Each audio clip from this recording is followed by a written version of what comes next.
Campfire Classics is a classic literature podcast. However, your hosts will occasionally use not-so-classy language and immature humor to describe very mature situations. As such, listener discretion is advised. Hi, I'm Ken Sandberg. And I'm Heather Michelle Lawler. Welcome to Campfire Classics, where we try to read those books that look really good on your shelf. It's spooky season and it has started officially. I think it because it is cold outside. It's not cold outside, but it doesn't get hotter than 80, so it's yay, yay, yay, spooky season.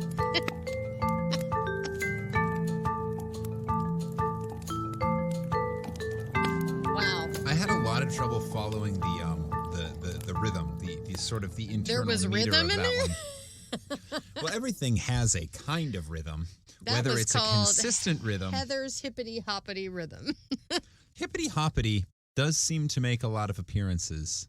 In this podcast, when I podcast. open my mouth, yes. Hippity-hoppity, yeah. Because I can't say anything I do is hip-hop because that's an insult to the world of hip-hop. So what Heather does is hippity-hoppity. Is hippity-hoppity? Yeah. All right, cool. That was a good hippity-hoppity rhythm. Thank you. Thank you Hey, so much. welcome back. Hey, yeah, it's been a while. I feel like we haven't recorded a regular episode of this in It's been like a month. a month, yeah. It's been almost, I think it's been a month. So, Probably like a month ago, yeah. howdy there, campers. How you doing? And it is officially, we're heading into fall. So that's fun. I love fall. I do not like winter, but I love fall. It's the best. Sure. Just like the leaves changing and pumpkin spice and witchcraft and... Yes, because witchcraft is inherently the domain of autumn. It feels like it. I mean, with Halloween and It's everything. just 'cause Halloween's It's there. because of Halloween, but like, it also just feels like the time when you want to like go frolic in a forest, you know? Yeah. Like, it's, Yeah, because during the summer it's too hot to frolic. yeah, and in the spring it's wet. In the fall it's like, it's frolicking season. Yes.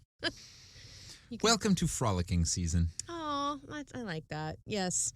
So we're back. I did a play. Ken started rehearsal for a new play. We closed out the season at Historic Philadelphia.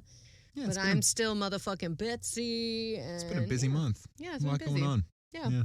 So that's why we haven't been recording. So thanks for bearing with us while we We had took a an visit from your mom. unplanned hiatus. And a visit from your mama. Like, yeah, there was just lots happening. So we're back.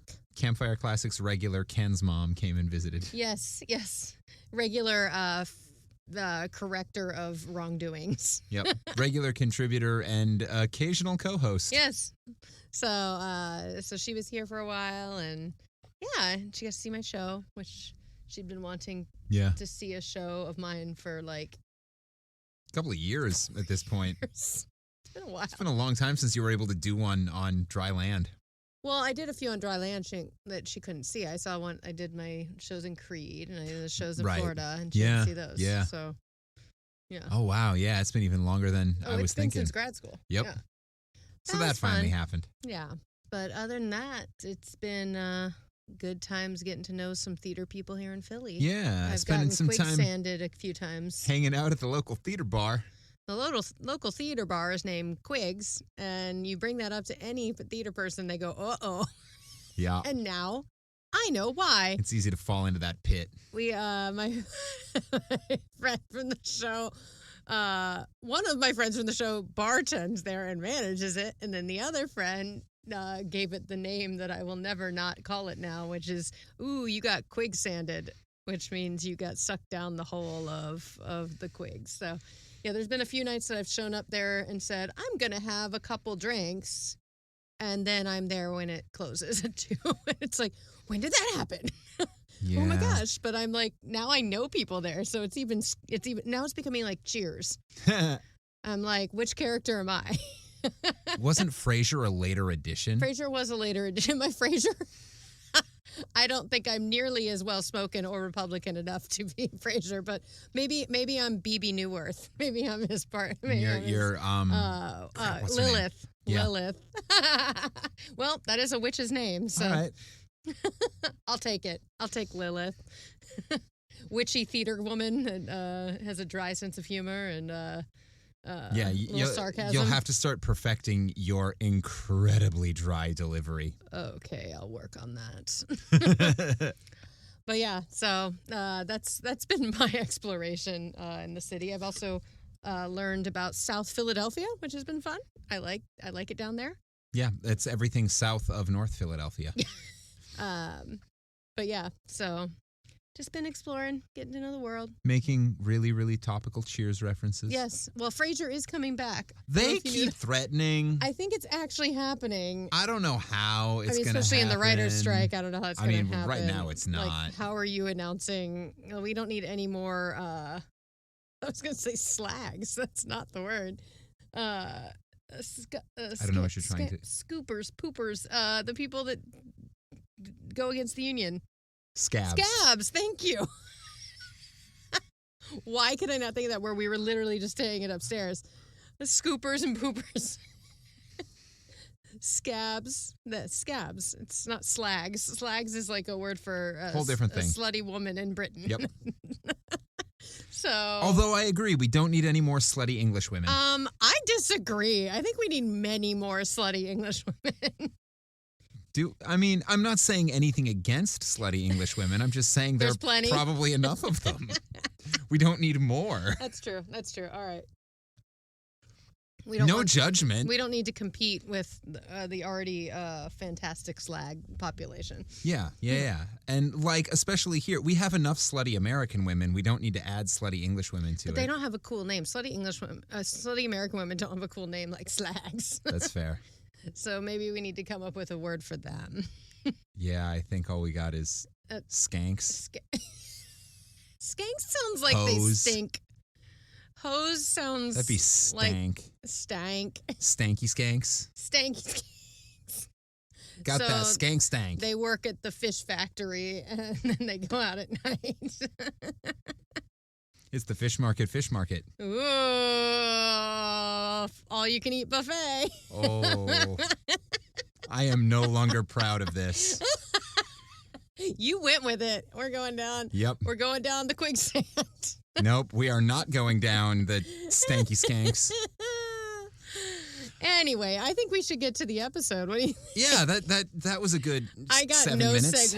I got no segue out of that. So. Hey, listeners, thanks for bearing with us through our mandatory nonsense. And now on to the show. What do we do, Ken? This is Campfire Classics, where, as previously stated, we try to read those books that look really good on your shelf. For those of you who are new to the podcast, which is one of you at least, I hope, basically what that means is we take turns cold reading short stories, and we force you to listen to it with all of our mistakes and terrible accents and laughing juvenilely at things that occur to us as penis jokes. I saw a statue today walking around speaking of the art museum, I was walking around today, and I walked by, and I think it was like a statue of George Washington or something, and the first thing I saw on it was erected by.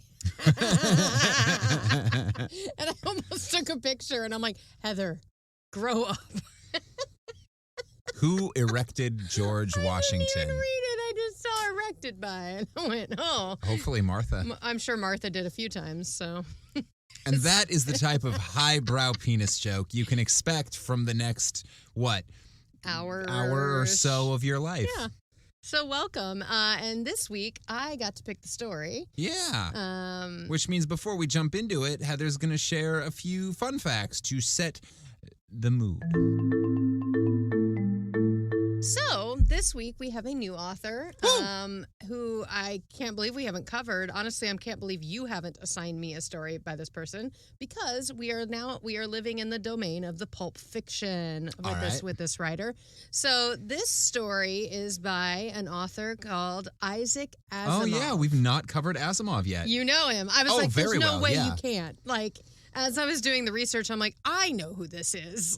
I think. I mean, very on the outskirts. Yeah. Because, sci-fi was never my, sit down. But anyway, I'm going to get into... Asimov's a big deal. Yeah. So we have not covered him. So yay, welcome. And I'm going to dive in because he has a fascinating fucking life. And I'm not even going to cover, 2% of what I could have. So... He was an American writer, though he was originally born in Russia, and became Explains the name. Yes, and basically his main job, he was a professor of biochemistry at Boston University who just happened to write. During his lifetime, he was considered one of the big three science fiction writers. And he was a prolific writer. And, like, literally, if you look at his Wikipedia page, this is, like, it goes on and on. It is unfucking real, like, in every topic you can imagine, which you'll understand more as I go on here. So he wrote or edited more than 500 books. He also wrote an estimated 90,000 letters and postcards, some of which, of course, have been, preserved. Yeah. He's best known for his science fiction, but he also wrote mysteries, fantasy, as well as a lot of nonfiction and, like, commentary or, like, follow-along books to, like one of the things he wrote that I wrote down is he wrote Asimov's Guide to Shakespeare, volumes 1 and 2. So, like, lots of stuff like that. So he was born in Petrokovichy, Russia, on an unknown date. Someone check that pronunciation. Yeah, that was not right. On an unknown date between October 4th, 1919 and January 2nd, 1920. All right, so he might have been born on my birthday. Yes. There's like a 3-month span there. Yep. So there's a 1 in 90 chance. Yes. But he chose his birthday was January 2nd. So that's what he actually officially went with. His parents were Anna and Judah, and they were a family of Russian Jewish millers. So, as you can imagine, they wanted to get the fuck out of Russia. Sure. So they did.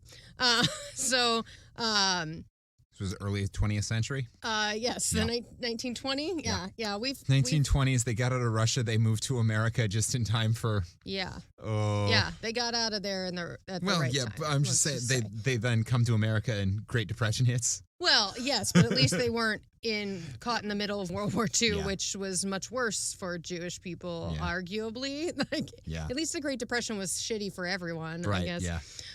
For the most part. So we were all in this together over in America, but they didn't come over here. So, okay, bleh. So his father they were Orthodox Jewish, but he basically said in a quote that his dad didn't really follow it. Like he was like me as a recovering Catholic. Yeah. It's like, yeah, that's what I did, but not really. So in 1921, so he's 1 year old, him and 16 other children in the family, whether it be his brothers, sisters, cousins, whatever, developed double pneumonia, which was going around. He was the only child that survived. Ooh. Later, he had 2 other siblings. His sister Marcia was born a year after that all went down, and then Stanley was born in 1929, long after they'd come to America. So they actually traveled to the United States on February 3rd, 1923. So he was 3 years old, had a 2-year-old sister, and that was it. So their parents spoke Yiddish and English. He never learned Russian, but his parents used it as the secret language when they wanted to discuss something privately. So he remembers hearing it in the house, and he always knew it was something that he wasn't supposed to hear. It's like when parents are like, "We're going to talk about sex now," except they said it in Russian. So he grew up in Brooklyn, New York, which is awesome. Asimov taught himself to read at the age of 5, and then he taught his sister to read as well. He got put into first grade a year early because his mother claimed he was born September 7th, 1919. It's kind of like what happened with me. We were honest about it, but my mom's like, no, she can read. We're pushing her forward. Right. I didn't need to be held back. I was ready to be in first grade. They just claimed he was born a couple months earlier than he actually was. And So in 3rd grade, they learned about this error, but they fixed his records, but they didn't push him back because clearly he was quite bright. Right. He became a naturalized U.S. citizen in 1928 at the age of 8. So he went through school, very bright. He originally went to college first of all, he graduated high school at 16. Sure. He was a zoology major, but then he switched to chemistry after his first semester because he disapproved of dissecting an alley cat, which I was like, that's why I didn't want to take AP chemistry or AP biology. Sorry, chemistry.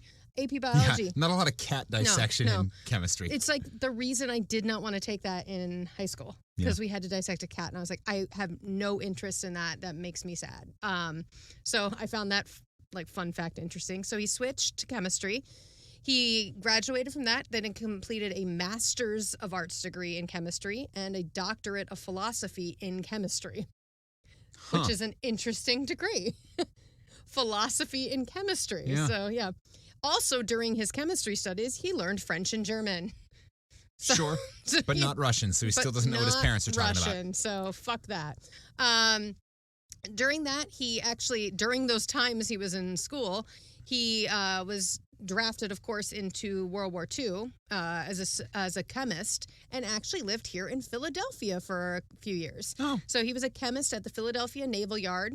Okay. And the Naval Air Experimental Station, and he lived in the Walnut Hill section of West Philadelphia from 1942 to 1945. Huh. I had to put that in there because that's fun. Yeah. So he was drafted into the post-war U.S. Army. Unfortunately, if he had never corrected his birth date, he would have been too old, but he got drafted in. No, he didn't have to stay long, and he was like a captain, and it was after the war. It was basically just for making sure everything's running smoothly.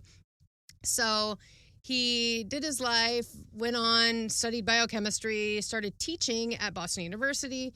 And then somewhere along the way, he just was like, I'm going to write a lot of effing books. And he's just started writing a lot of books. I'm not even going to really talk about that. Here are just some fun facts about him. He was a claustrophile, which means he enjoyed small enclosed spaces.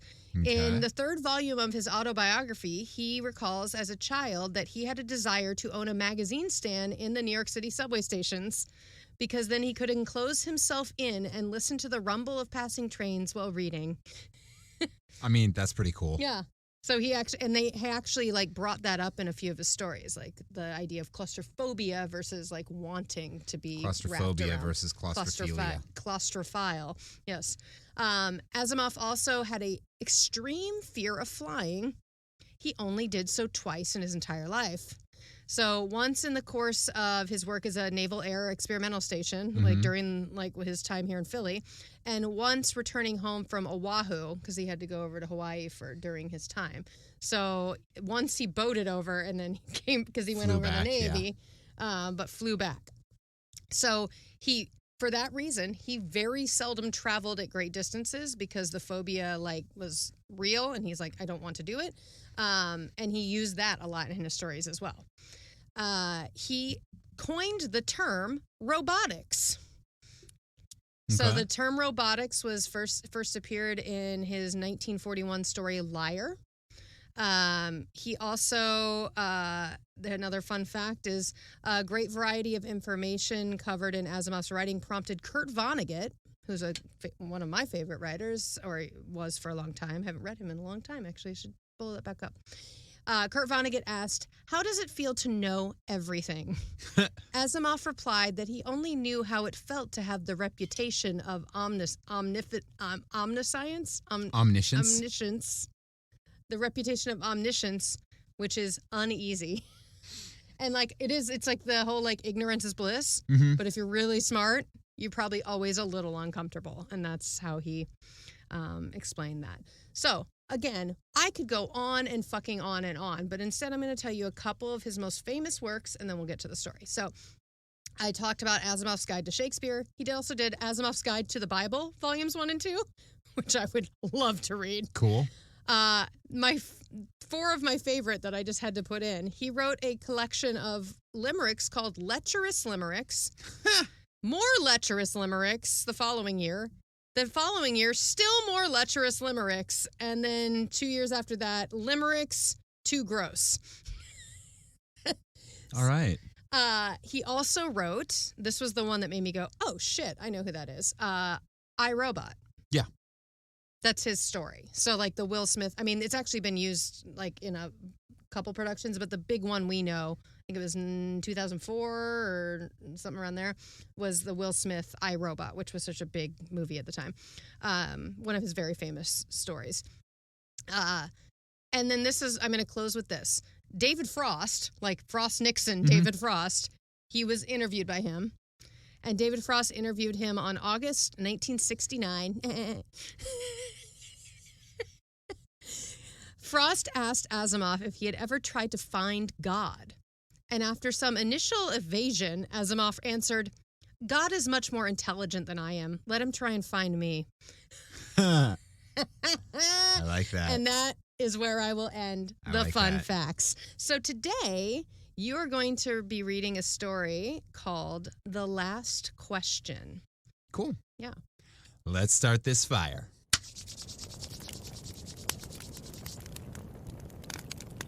The Last Question by Isaac Asimov. The Last Question was asked for the first time, half in jest, on May 21st, 2061, at a time when humanity first stepped into the light. Okay, so that's in 30 years? 38 Less. years? Yeah, 38. Less. Math is hard. It's all right. Asimov didn't study math either. That's true. He was just good at everything else. Just chemistry, which Just is chemistry, mostly math. which is math. Yeah. So fuck my life. Anyway, moving on. The question came about as the result of a $5 bet over highballs, and it happened this way. Balls. Alexander Adel and Bertram Lupov were two of the faithful attendants of Multivac. As well as any human beings could, they knew what lay behind the cold, clicking, flashing face, miles and miles of face of that giant computer. Ew. Well, first of all, Multivac sounds like it's like Hoover's like competitor. Like, Hoover sucks. Multivac rules. But apparently he also sounds kind of like Big Brother, because there's a face on a computer. Yeah, I'm actually thinking of Deep Thought from Hitchhiker's Guide to the Galaxy. Oh, yeah. The giant computer. It's like he created a genre. Yeah. This guy we're talking about. Okay. They had at least a vague notion of the general plan of relays and circuits that had long since grown past the point where any single human could possibly have a firm grasp of the whole. Multivac was self-adjusting and self-correcting. It had to be, for nothing human could adjust and correct it quickly enough or even adequately enough. So, Adele and Lupov attended the monstrous giant only lightly and superficially, yet as well as any men could. I do like that men attended this monstrous giant. This giant vacuum?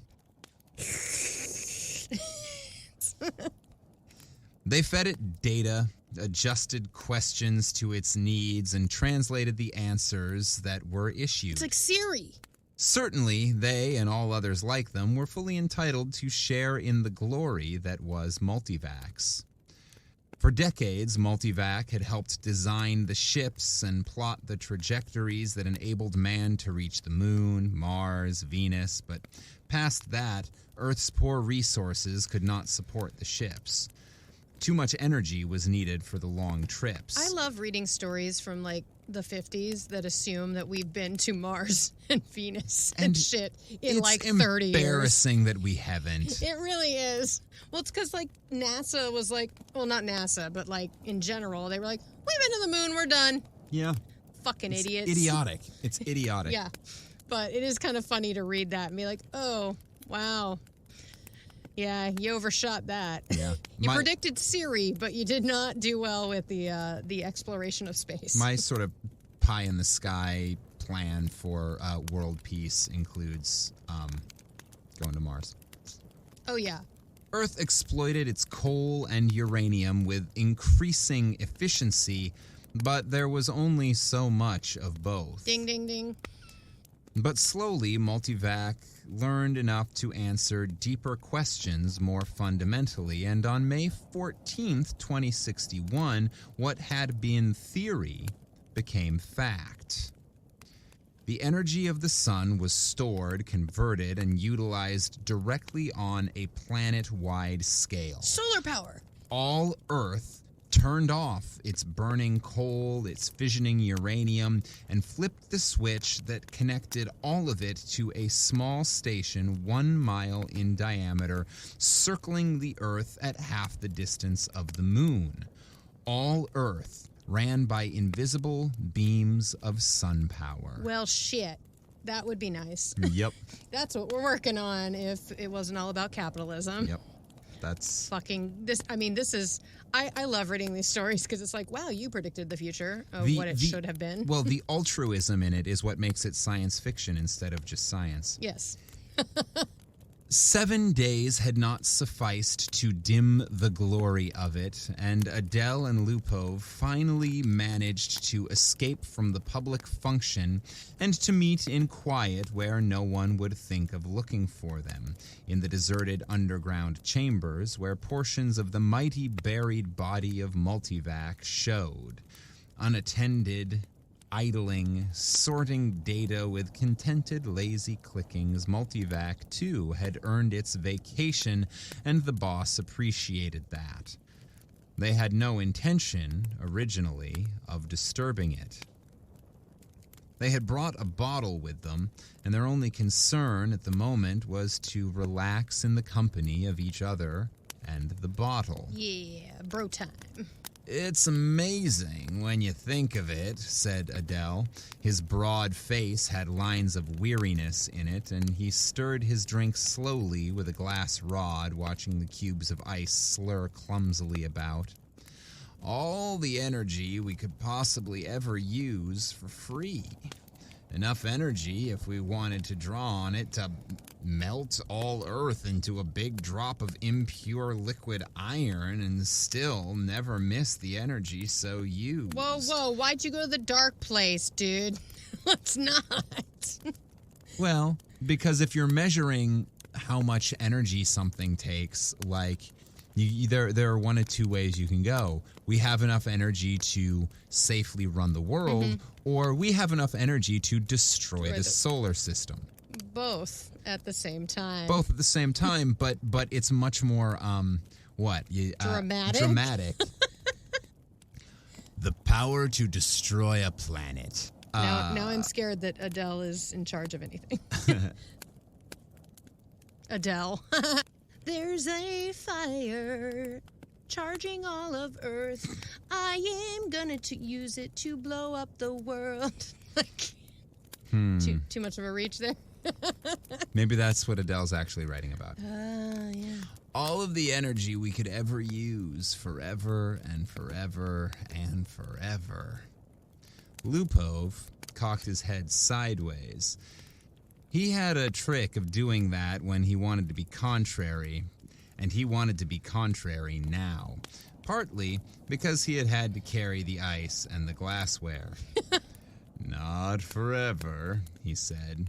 Well, just about forever, till the sun runs down, Bert. That's not forever. Lupov is like, shut up, you're an idiot. All right, then. Billions and billions of years. 20 billion, maybe. Are you satisfied? Lupov put his fingers through his thinning hair as though to reassure himself that some was still left, and sipped gently at his own drink. 20 billion years isn't forever. I like the copy we have of this says 20 billion years isn't forever. Yeah, clearly it's scanned poorly. Well, it will last our time, won't it? So would coal and uranium. Yeah, Adele's like the fucking Republicans, and Lupov is like, dude, no, like, it's not about us. Also, that's a major incorrect because at this point, coal and uranium would not. Yes. But in the 50s, they thought it would. They thought it would, which is why that's all they were like, they told Tesla to go fuck himself. They were like, we don't need your bullshit. We want to make money. Fucking capitalist bullshit. Oh, as in Nikola Tesla. Yes. That had already happened decades ago. Not Tesla like the car, even though it is named after Nikola Tesla. They have very little in common. Yes. Tesla can go fuck itself, too. Tesla is an electric car, which is kind of what Tesla was looking to do, but yes. So would coal and uranium. All right, but now we can hook up each individual spaceship to the solar station, and it can go to Pluto and back 1,000,000 times without ever worrying about fuel. You can't do that with coal and uranium. Ask Multivac if you don't believe me.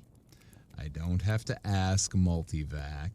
I know that. It's like people are like, ask Siri. I'm like, no, I know it. And I don't want to say that too loud or my watch is going to start talking at me, which is terrible. Then stop running down what Multivac's done for us, said Adele, blazing up.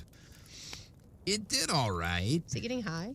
That's what it sounds like. Yeah. He's probably always going to ask a stupid question. Now we're having two brilliant scientists getting stoned talking about the possibilities of the end of the universe. Who says it didn't?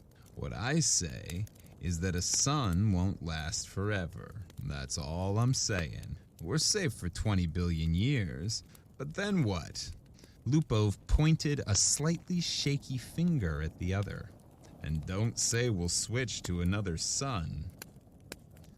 There was silence for a while. Adele put his glass to his lips only occasionally, and Lupov's eyes slowly closed. They rested. Then, Lupov's eyes snapped open. You're thinking we'll switch to another sun when ours is done, aren't you? I'm not thinking. Sure you are. You're weak on logic. That's the trouble with you. You're like the guy in the story who was caught in a sudden shower and who ran to a grove of trees and got under one. He wasn't worried, you see, because he figured when one tree got wet through, he would just get under another one. That's what I did today.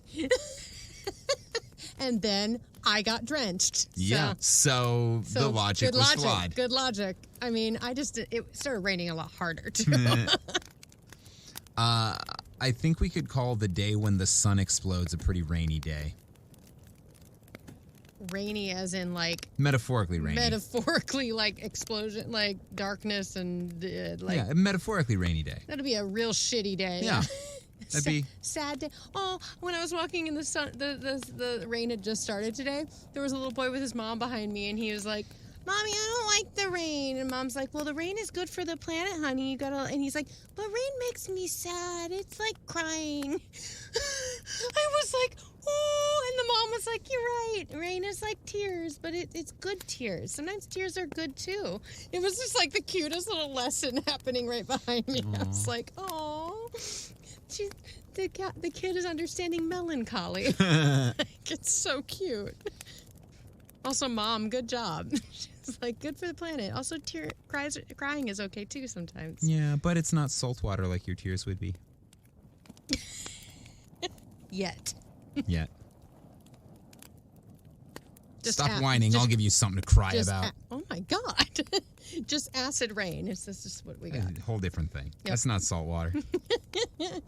I get it, said Adele. Don't shout. When the sun is done, the other stars will be gone, too. Darn right they will, muttered Lupov. It all had a beginning in the original cosmic explosion. Yeah, there's some weird scans on this one. Whatever that was. Whenever that was. Yeah. It all had a beginning in the original cosmic explosion, whenever that was, and it'll all have an end when all the stars run down. Some run down faster than others. Hell, the giants won't last 100 million years. The sun will last 20 billion years, and maybe the dwarves will last 100 billion for all the good they are, but... just give us 1 trillion years and everything will be dark. When did dwarves start? Where'd that come from? Like, just dwarves in general? No, dwarf stars. Oh. I was like, why is Peter Dinklage going to outlive us all? Fuck. I know what a dwarf star is. It's like a red dwarf, but like... Yeah, because, well... They're Because closer to the Earth. the smaller you are, the less hard your heart has to work, and so the longer you last. It's true. My friend Tabitha, you got it made, girl. But just give us 1 trillion years and everything will be dark. Entropy has to increase to maximum. That's all.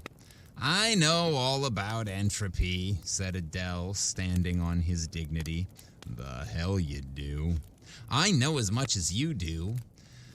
Then you know everything's got to run down someday. All right, who says they won't? You did, you poor sap. Stoner. You said we had all the energy we needed forever. You said forever. Forever. It was Adele's turn to be contrary. Maybe we can build things up again someday, he said. Never. Why not? Someday. Ask Multivac. Never. You ask Multivac. I dare you. $5 says it can't be done. And there's the question. Adele was just drunk enough to try, just sober enough to be able to phrase the necessary syllables and operations into a question which, in words, might have corresponded with this. Will mankind one day, without the net expenditure of energy, be able to restore the sun to its full youthfulness even after it had died of old age? Whew. Or maybe it could have been put more simply like this. How can the net amount of entropy of the universe be massively decreased? Ain't that the question we're asking a lot right now? Yep. Okay. Multivac fell dead and silent. The slow flashing of lights ceased. The distant sounds of clicking relays ended. Then, just as the frightened technicians felt they could hold their breath no longer, there was a sudden springing to life of the teletype attached to that portion of Multivac. 5 words were printed. Insufficient data for meaningful answer.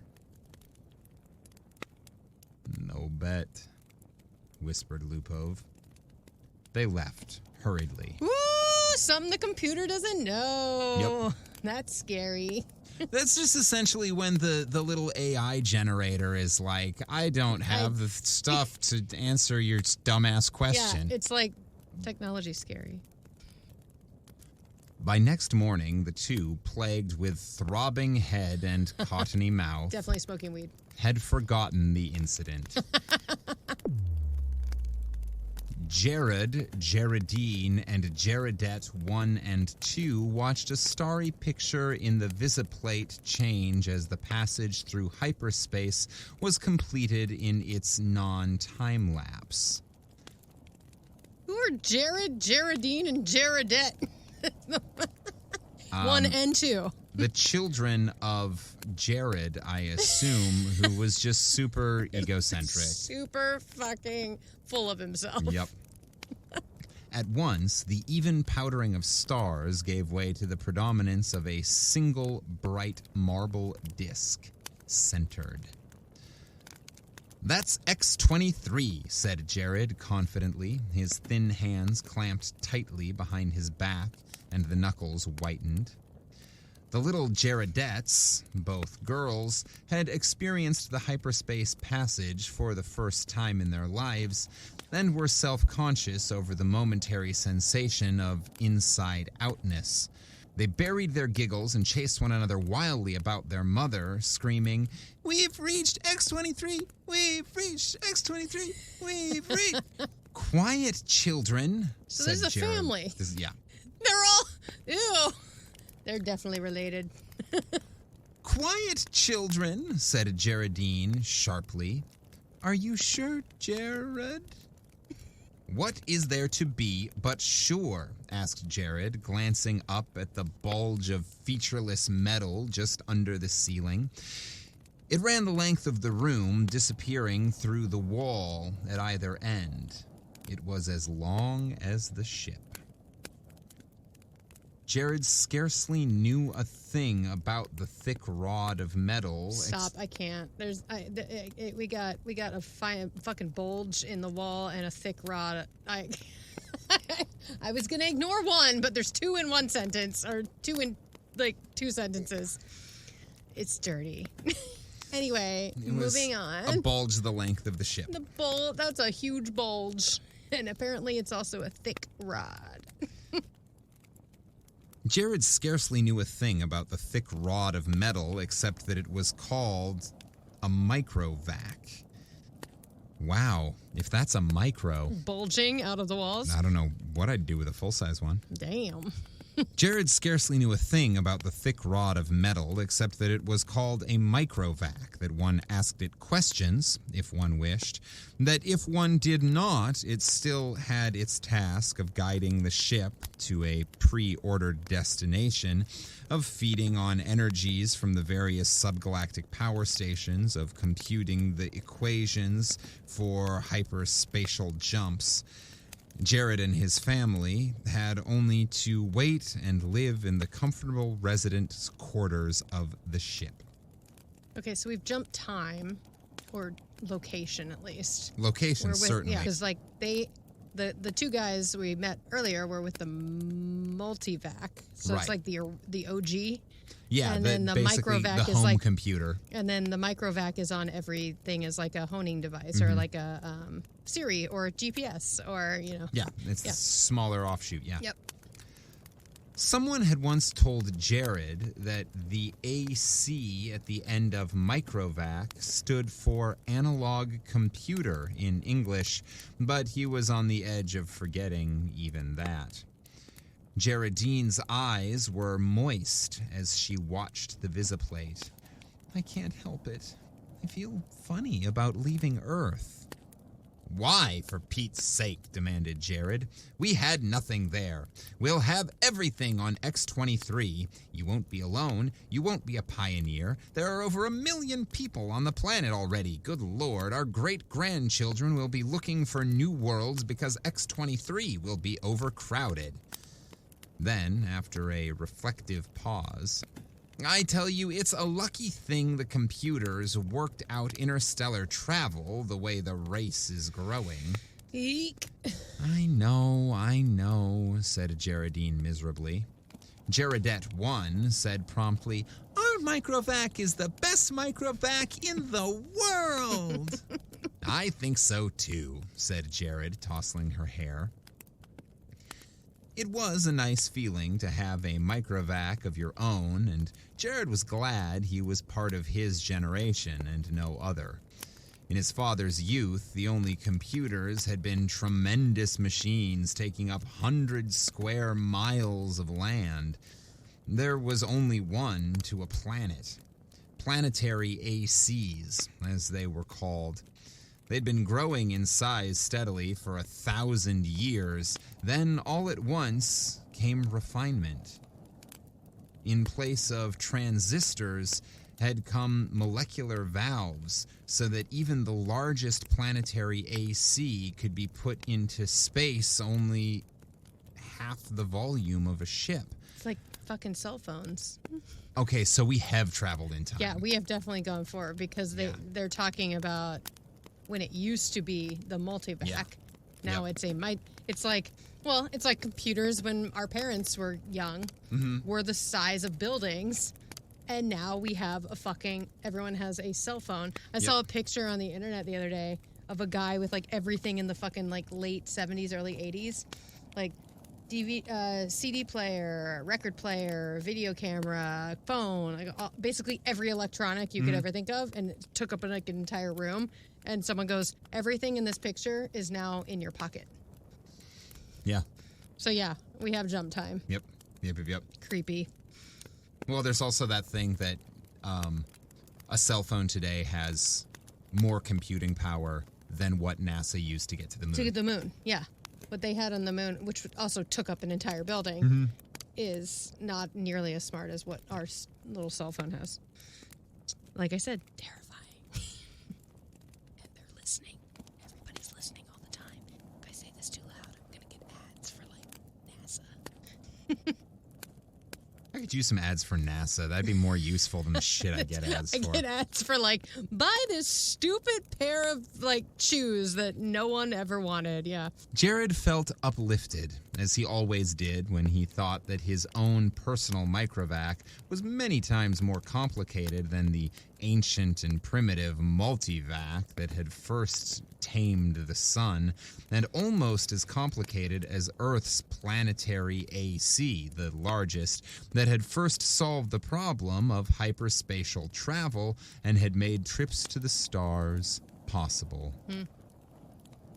So many stars, so many planets, sighed Geraldine, busy with her own thoughts. I suppose families will be going out to new planets forever, the way we are now. Not forever, said Jared with a smile. It will all stop someday, but not for billions of years, many billions. Even the stars run down, you know. Entropy must increase. I'm having deja vu. What's entropy, Daddy? Shrilled Jaredette too. Entropy, little sweet, is just a word which means the amount of running down of the universe. Everything runs down, you know, like your little walkie-talkie robot, remember? Can't we just put in a new power unit like with my robot? The stars are the power units, dear. Once they're gone, there are no more power units. Jaredette 1 at once set up a howl. Don't let them, Daddy! Don't let the stars run down! I don't like the rain. It makes me sad. Now look what you've done, whispered Geraldine, exasperated. How was I to know it would frighten them? Jared whispered back. Ask the microvac, wailed Jaredette 1. Ask him how to turn the stars on again. Go ahead, said Geraldine. It will quiet them down. Jaredette 2 was beginning to cry also. Jared shrugged. Now, honeys, I'll ask Microvac. Don't worry, he'll tell us. He asked Microvac, adding quickly, print the answer. Jared cupped the strip of thin cellufilm and said cheerfully, See now, the Microvac says it will take care of everything when the time comes, so don't worry. Geraldine said, And now, children, it's time for bed. We'll be in our new home soon. Jared read the words on the cellufilm again before destroying it. Insufficient data for meaningful answer. Oh, fuck. Is this just going to keep going forward and forward in time and people are still having the same conversation and then the world's going to explode? We all have the same questions. Yeah, it really is. I mean, things don't change that much. He shrugged and looked at the visiplate. X-23 was just ahead. VJ-23X of Lammoth stared into the black depths of the three-dimensional small-scale map of the galaxy and said, Are we ridiculous, I wonder, in being so concerned about the matter? Yes, you are ridiculous. MQ-17J of Nikron shook his head. I think not. You know the galaxy will be filled in 5 years at the present rate of expansion. Y'all, this is why birth control is important. Like, Jesus Christ. I mean, the Earth went from what, 2 billion to like 8 billion in like our lifetime or some shit? Yeah. Like, this this is ridiculous. Yeah. Again, sci-fi not being so sci-fi-y. Both seemed in their early 20s. Both were tall and perfectly formed. Still, said VJ-23X, I hesitate to submit a pessimistic report to the Galactic Council. I wouldn't consider any other kind of report. Stir them up a bit. We've got to stir them up. VJ-23X sighed. Space is infinite. 100 billion galaxies are there for the taking. More. 100 billion is not infinite, and it gets less infinite all the time. Consider, 20,000 years ago, mankind first solved the problem of utilizing stellar energy, and a few centuries later, interstellar travel became possible. It took mankind 1,000,000 years to fill one small world, and then only 15,000 years to fill the rest of the galaxy. Now, the population doubles every 10 years. This is terrifying. VJ23X interrupted. We can thank immortality for that. Oh, shit. Well, that'll do it. I mean, yeah, that'll do it. I mean... Very well. Immortality exists, and we have to take it into account. I feel like we're in a really cool episode of Doctor Who right now. And the Doctor's just popping into, like, one conversation, like, in these time frames. I mean... Asimov is pretty much foundational science fiction, so... Yeah, it feels like a Doctor Who episode, yeah. Everyone who has ever written a Doctor Who episode is intimately familiar with Isaac Asimov. Yeah. Very well. Immortality exists, and we have to take it into account. I admit it has its seamy side, this immortality. The galactic AC has solved many problems for us, but in solving the problem of preventing old age and death, it has undone all its other solutions. Yet, you wouldn't want to abandon life, I suppose. Not at all, snapped MQ-17J, softening it at once to not yet. I'm by no means old enough. How old are you? 223. And you? I'm still under 200. Child. But to get back to my point, population doubles every 10 years. Once this galaxy is filled, we'll have filled another in 10 years, another 10 years, and we'll have filled 2 more, another decade, 4 more. In 100 years, we'll have filled thousands of galaxies. In thousands of years, 1,000,000 galaxies. In 10,000 years, the entire known universe. Then what? Ask the multivac. Is what I'm guessing is about to come, but what's the name of it now? The galactic AC. Oh, yeah. Right? I think that's what he said. Yeah, you're right. VJ23X said, as a side issue, there's a problem of transportation.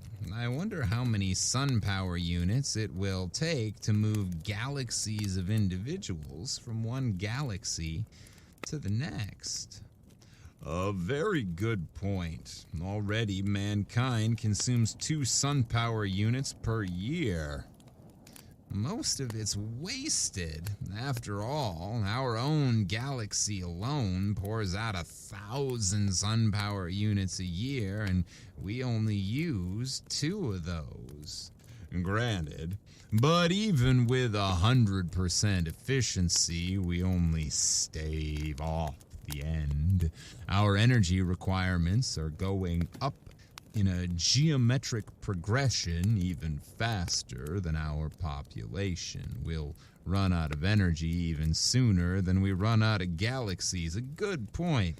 A very good point. This is just a story about what we're living through right now. It really fucking is. It's terrifying. It's sci-fi global warming. It's terrifying. That's why I've like gotten really quiet. Yeah. I'm like, I get so freaked out when these stories that were written a long time ago are so fucking accurate. Prescient. It's like, holy shit. That makes me believe in time travel because I'm like, ooh, they went forward and then wrote a story about it. Yep. They like broke it down, but we read one not that long ago. It felt like that the whole time we were reading it. I was like, oh my God. Yeah. Why does this feel like it was written yesterday? And it was written 60, 70 years ago. Yeah. Yeah. Ugh. Anyway. We'll just have to build new stars out of interstellar gas. Or out of dissipated heat? Asked MQ-17J sarcastically. There may be some way to reverse entropy. We ought to ask the galactic AC. Don't do it. Don't do it. VJ23X was not really serious, but MQ-17J pulled out his AC contact from his pocket and placed it on the table before him. See? Fuck. What did I just say? Oh, no. I've half a mind to, he said. It's something the human race will have to face someday. He stared somberly at his small AC contact. It was only 2 inches cubed and nothing in itself, but it was connected through hyperspace with the great galactic AC that served all mankind. Hyperspace considered, it was an integral part of the galactic AC. It's an Apple Watch. Yeah, it's very much, and the galactic AC is just the internet. The internet. Yep. This is terrifying. I'm scared. It is Google connected to AI. Oh, fuck. MQ-17J paused to wonder if someday in his immortal life he would get to see the galactic AC. It was on a little world of its own, a spider webbing of force beams holding the matter within, which surges of sub-mesons took the place of the old clumsy molecular valves. Yet despite its sub-etheric workings, the galactic AC was known to be a full 1,000 feet across. MQ-17J asked suddenly of his AC contact, "Can entropy ever be reversed?" VJ23X looked startled and said at once, say, I didn't really mean to have you ask that." Yep. "Why not?" "We both know entropy can't be reversed. You can't turn smoke and ash back into a tree." "Do you have trees on your world?" asked MQ-17J. The sound of the galactic AC startled them into silence. Its voice came thin and beautiful out of the small AC contact on the desk. It said, "There is insufficient data for a meaningful answer." VJ23X said, "See." Fuck. I want to ask Siri this question.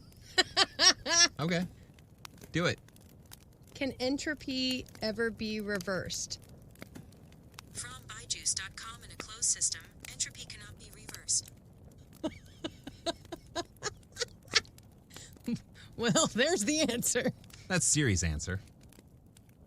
Siri, say, there is insufficient data for a meaningful answer. That may be beyond my abilities at the moment.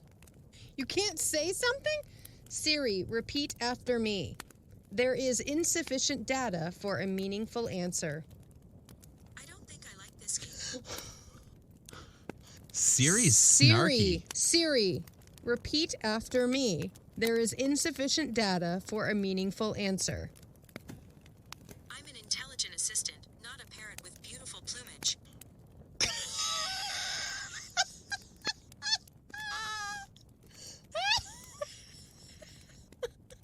Siri, you're a bitch.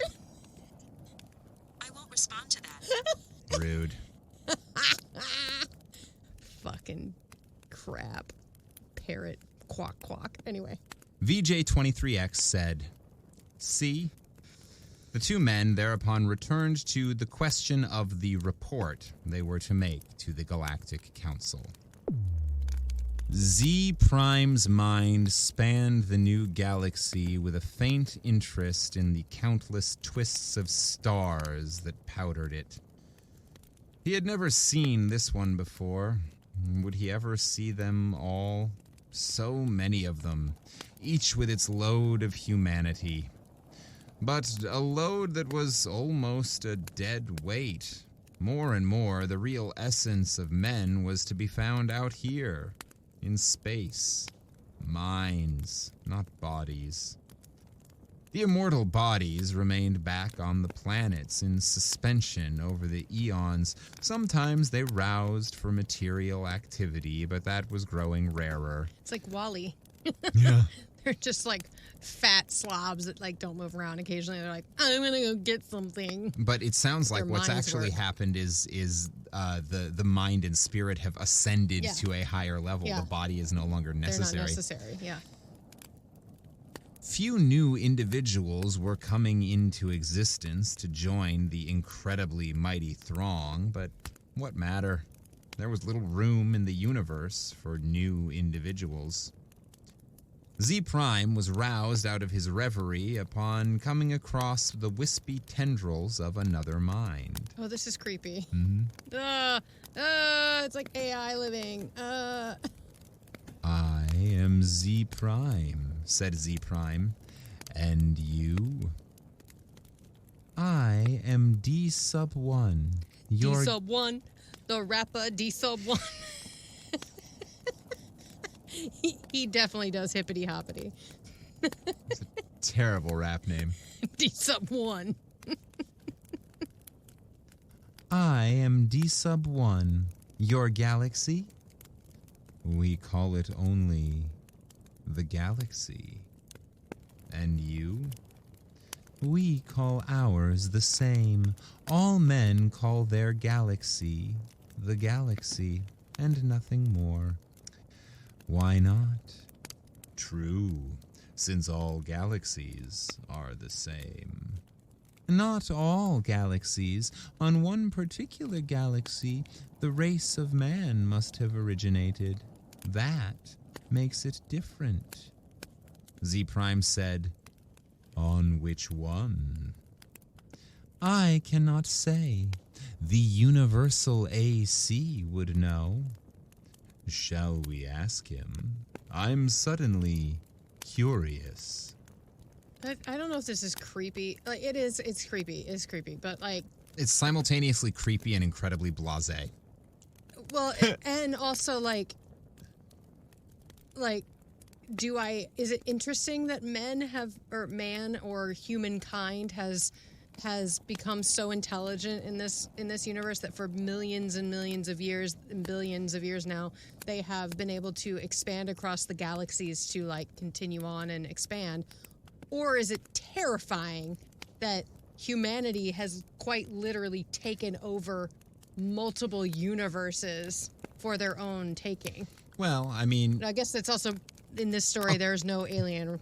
across human history, our sole consistent trait has been colonization. It's so fucking true.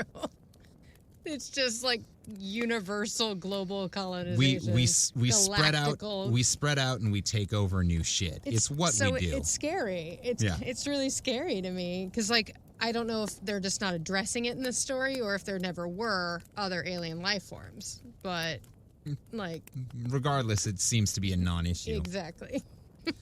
Anyway. Z Prime's perceptions broadened until the galaxies themselves shrank and became a new, more diffuse powdering on a much larger background. So many hundreds of billions of them, all with their immortal beings, all carrying their load of intelligences with minds that drifted freely through space. And yet one of them was unique among them all in being the original galaxy. One of them had, in its vague and distant past, a period when it was the only galaxy populated by man. Z Prime was consumed with curiosity to see this galaxy, and he called out, Universal AC. On which galaxy did mankind originate? The Universal AC heard, for on every world and throughout space it had its receptors ready, and each receptor led through hyperspace to some unknown point where the Universal AC kept itself aloof. Terrifying. Z Prime knew of only one man whose thoughts had penetrated within sensing distance of universal AC, and he reported only a shining globe, 2 feet across, difficult to see. But how can that be all of universal AC? Z Prime had asked. Most of it, had been the answer, is in hyperspace. In what form it is there, I cannot imagine. Nor could anyone. For the day had long since passed, Z Prime knew, when any man had any part of the making of the universal AC. Each universal AC designed and constructed its successor. Each, during its existence of 1,000,000 years or more, accumulated the necessary data to build a better and more intricate, more capable successor in which its own store of data and individuality would be submerged. The universal AC interrupted Z Prime's wandering thoughts, not with words, but with guidance. Now it's in your head. Z Prime's mentality was guided into the dim sea of galaxies, and one in particular enlarged into stars. A thought came, infinitely distant, but infinitely clear. This is the original galaxy of man. But it was the same after all. The same as any other, and Z Prime stifled his disappointment. D-Sub-1, whose mind had accompanied the other, said suddenly, "And is one of these stars the original star of man?" The universal AC said, "Man's original star has gone nova. It is a white dwarf." Did the men... So it's Peter Dinklage. Sorry, I had to bring it back. I fucking love Peter Dinklage. I like to imagine that when the fucking moon goes out, or the sun goes out, or the sun goes out, it just becomes Peter Dinklage. That seems about right. It's like, I drink and I know things. Peter Dinklage is just a collapsed star. That explains why he's so magical. I love him so much. Something about, it's not magnetic, it's gravity. Something about, that's why he has such gravity. Don't sue us, Peter Dinklage. We love you so much. Or, go ahead and do, because, man, we could use the press. And I'd love to meet you. Can we act together? Let's do it. Not do it, but, do it. I mean, maybe. I don't know. What do we got to do? Negotiations can be made. Man's original star has gone nova. It is a white dwarf. Did the men upon it die? Asked Z Prime, startled and without thinking. The universal AC said, "A new world, as in such cases, was constructed for their physical bodies in time." Yes, of course, said Z Prime, but a sense of loss overwhelmed him even so. His mind released its hold on the original galaxy of man, let it spring back and lose itself among the blurred pinpoints. He never wanted to see it again. D-Sub-1 said, "What is wrong?" "The stars are dying. The original star is dead." "They must all die. Why not?" "But when all energy is gone, our bodies will finally die, and you and I with them. It will take billions of years." Oh my God, and they've been saying this for billions of years. That's just always the excuse. It's like, don't worry about it. Don't you worry about it. Kick the can down the road. I do not wish it to happen even after billions of years. Universal AC. How may stars be kept from dying? D-Sub-1 said in amusement, "You're asking how entropy might be reversed in direction." And the universal AC answered, There is as yet insufficient data for a meaningful answer. Isn't it magical that that has been the only through line of this entire story? But Siri was pretty sure about it. Yeah. Bitch. Z Prime's thoughts fled back to his own galaxy. He gave no further thought to D-Sub-1, whose body might be waiting on a galaxy 1 trillion light-years away, or on a star next to Z Prime's own. It didn't matter. Unhappily, Z Prime began collecting interstellar hydrogen out of which to build a small star of his own. If the stars must die someday, at least some could yet be built. Man considered with himself, for in a way, man, mentally, was one. He consisted of 1 trillion ageless bodies, each in its place, each resting quiet and incorruptible, each cared for by perfect automatons equally incorruptible, while the minds of all the bodies freely melted one into the other indistinguishable. Man said, "The universe is dying." Man looked about at the dimming galaxies. The giant stars, spendthrifts, were gone long ago, back in the dimmest of dim far past. Almost all stars were white dwarfs, fading to the end. New stars had been built of the dust between the stars, some by natural processes, some by man himself, and those were going too. White dwarfs might yet be crashed together, and of the mighty forces so released, new stars built, but only one star for every 1,000 white dwarfs destroyed, and those would come to an end too.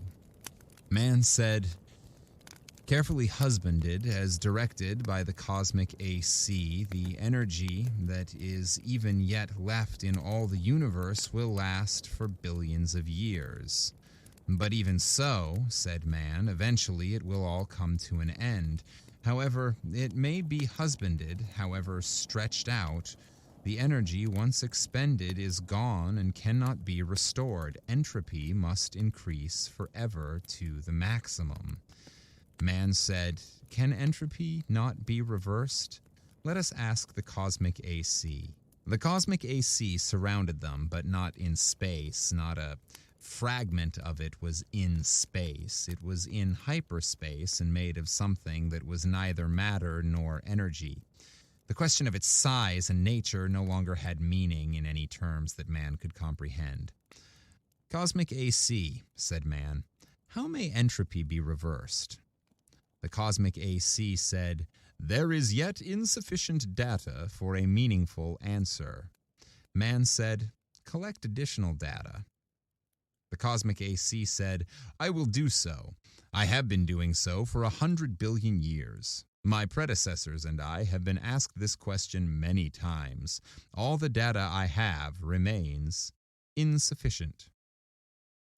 "Will there come a time," said man, "when data will be sufficient, or is the problem insoluble in all conceivable circumstances?" The cosmic AC said, "No problem is insoluble in all conceivable circumstances." Man said, "When will you have enough data to answer the question?" The cosmic AC said, "There is as yet insufficient data for a meaningful answer." "You will keep working on it?" asked man. The cosmic AC said, "I will." Man said, "We shall wait." The stars and galaxies died and snuffed out, and space grew black for 10 trillion years of running down. One by one, man fused with AC, each physical body losing its mental identity in a manner that was somehow not a loss, but a gain. Man's last mind paused before fusion, looking over a space that included nothing but the dregs of one last dark star and nothing besides but incredibly thin matter, agitated randomly by the tag ends of heat wearing out to the absolute zero. Man said, "AC, is this the end?" Can this chaos not be reversed into the universe once more? Can that not be done? AC said, "There is as yet insufficient data for a meaningful answer." Man's last mind fused, and only AC existed, and that in hyperspace. Matter and energy had ended, and with it space and time. Even AC existed only for the sake of the one last question that it had never answered from the time a half-drunken computer 10 trillion years before had asked the question of a computer that was, to AC, far less than was a man to man. All other questions had been answered, and until this last question was also answered, AC might not release his consciousness. All collected data had come to a final end. Nothing was left to be collected. But all collected data had yet to be completely correlated and put together in all possible relationships. A timeless interval was spent in doing that. And it came to pass that AC learned how to reverse the direction of entropy. But there was now no man to whom AC might give the answer of the last question. No matter. The answer, by demonstration, would take care of that too.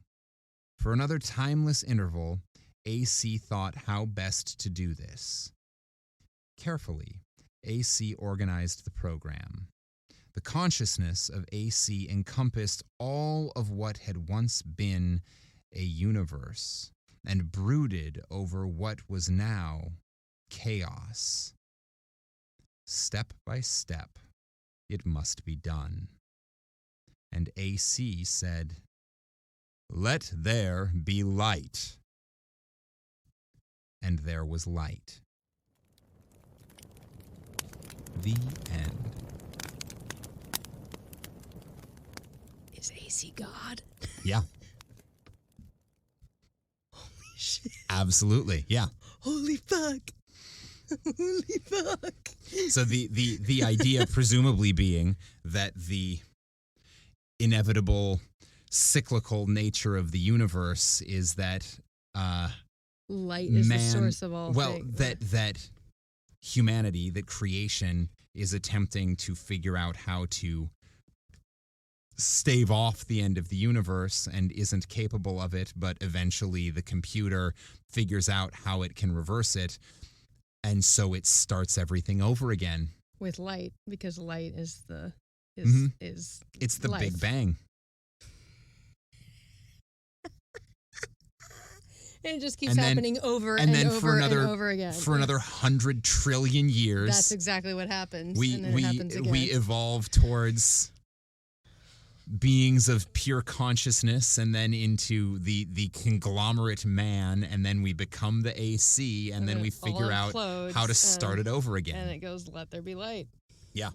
And there is actually a very real, like, scientific theory that that's the way the universe works. Oh yeah. That there's the Big Bang, and it explodes and expands and explodes and expands and explodes and expands and explodes and expands, and eventually everything basically meets on the other side. Yeah. Condenses, there's nothing left. What little there is condenses into a single point, and it explodes the other way. Yeah. Holy shit. Wow. That was really good.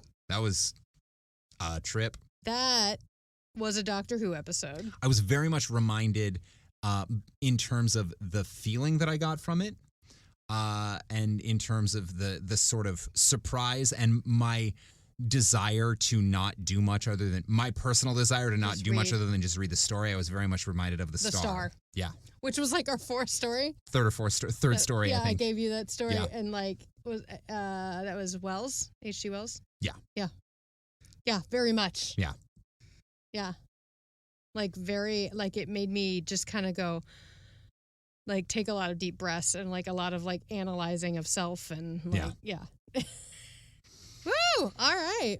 Hey, listener, thanks for joining us on that ride. What did you think of that one? Isaac Asimov. I think we're going to need some more of those. Yeah, definitely. Good stuff.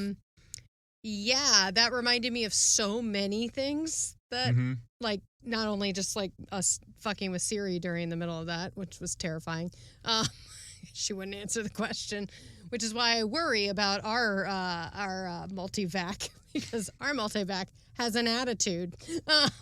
Seriously. She really Bitch does. has an attitude problem. Don't listen to me. Stop. She just listened.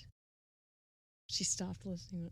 That's fucking creepy. Go away. Oh my God. Hey, listener. So here's what you're going to do. You're going to send us snail mail message, because I'm now afraid to put anything on the internet. If you weren't afraid before, which you should be, because holy shit, have you seen the news this week in any context? So tell some friends they should listen to Campfire Classics. If you enjoyed this episode, if you're an Isaac Asimov fan, go ahead and send them this episode, or shoot them a previous favorite if you think they'd prefer some of our Agatha Christie's or whatever else. Let us know in an email to 5050artsproduction@gmail.com, or a message on any of our social media platforms at Campfire Classics Podcast, what you thought of this episode, what you think of Isaac Asimov, if this struck anything in either your sort of philosophical, religious creation kind of brain that you'd like to discuss, or in your more contemporary current events, AI is taking over, climate change is terrifying kind of brain, what thoughts you had about this one. And of course, feel free to share with us this week's secret passcode, which is featureless metal bulge. And I hope that's never how you describe your friends or friends' parts. A featureless metal bulge. Yeah, robot Ken doll. You said it, not me, Ken. Yeah, that's what you're gonna do, and everyone will be happy. Featureless metal bulge. Any final thoughts? Parting shots? Parting shots. No, that one fucked my brain. So, all right. So I am and just living the life. All right. And not asking Siri any more questions. Well, in that case, thanks for listening. Go get your mind unfucked. And until next week, this has been Campfire Classics, where we try to read those books that look really good on your shelf. It's the end of the world as we know it. We can't reverse it. End of the world as we know it. Insufficient data.